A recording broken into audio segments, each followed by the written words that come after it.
சொல்றாங்க pipe A can fill a tank in 20 hours while pipe B alone can fill it 30 hours and pipe C can empty the full tank in 40 hours. If all the pipes are open together, how much time will be needed to make the tank fill? ஒண்ணும் கிடையாது. ஒரு tank இருக்கு.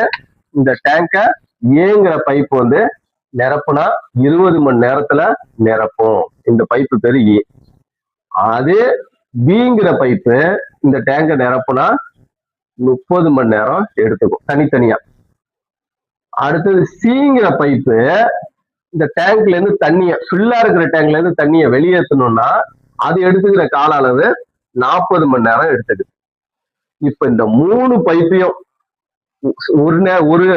ஒரே நேரத்துல திறந்து விடுறாங்க. திறந்து விடுறப்ப இந்த டேங்க் வந்து எப்ப ஃபில் ஆகும் அப்படிங்கிறாங்க. நம்ம எப்போதும் நம்ம போடுற மாதிரி தான் இங்க ஏங்கிற டேங்க் நிரப்புது, ஏவும் பியும் நிரப்புது, ஏயும் பியும் கூட்டிக்கணும். சி வந்து தண்ணியை வெளியேற்றுது, அதான் சில இருந்து கழிச்சிக்கணும். ஓகேவா? ஏயும் பியும் கூட்டிட்டு சியை கழிச்சிடணும். இப்ப எப்படி எழுதுங்க?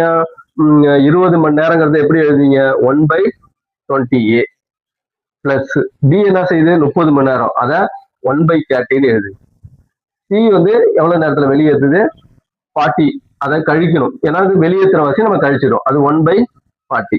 இது எல்லாத்துக்கும் எல்சிஎம் எடுத்தா 120 வரும். ஓகேவா? இது எதால பெருக்குனா 120 வரும்? 6ஆல. அப்படின்னா மேலையும் 6ஆல பெருக்கி 6 6 போட்டுருங்க. இங்க பிளஸ் சிம்பிள் இருக்கு, அதே பிளஸ் சிம்பிளை போட்டுருங்க. 30 எதால பெருக்குனா 120 வரும்? 4ஆல பெருக்குங்க. அப்படின்னா மேலையும் 4ஆல பெருக்கணும்.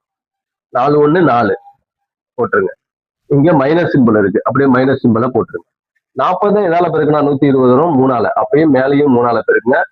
3 3. இது ரெண்டுத்தையும் கூட்டி 3 கழிச்சிட்டீங்கன்னா 7 வரும், 120 வரும். இப்ப இதை தலைகீழ போட்டு வகுத்துடணும். 120 டிவைடட் பை 7ஆல வகுத்தீங்கன்னா எவ்வளவு வந்தீங்கன்னா 17 1/7 ஹவர்ஸ் வந்து அந்த டேங்க் வந்து ஃபில் ஆகும். ஓகேவா?